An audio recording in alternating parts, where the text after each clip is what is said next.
आणि निवडणूक हरलो हा विषय नंतरचा, पण सगळ्यांनी आपलं कष्ट केलं, त्यांची जेवढी ताकद होती सगळ्यांनी माझ्या पाठीशी उभी केली. आणि एखादा पक्ष सोडताना मनात दुःख होतं हे प्रश्नच नाही, शेवटी आपण माणूस आहे. आणि अशा वेळेला कार्यकर्ते बी बऱ्याच दिवसापासून काय ऐकत नव्हते आणि मतदारांची बी चर्चा केली की त्यांचं म्हणणं असं होतं की आमच्या आता कामं कोण करणार. आणि लोकशाहीमध्ये सत्ता असल्याशिवाय सर्वसामान्यांना आपण न्याय देऊ शकत नाही किंवा त्यांना काम करू शकत नाही. मग अशा वेळेला मधल्या 2-3 वेळा मी माननीय एकनाथ शिंदे साहेबांना कामानिमित्त भेटलो होतो.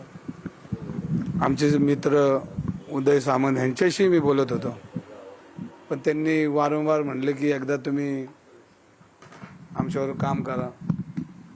आणि मग तसंच मी मधल्या काळामध्ये पेपरला बी बातमी आली होती, तुमच्याकडे बी चॅनलला की दंगेकर शिवसेनेच्या वाटेवर, आणि मग बराच त्याच्यावर डोक्यावरून पाणी गेलं.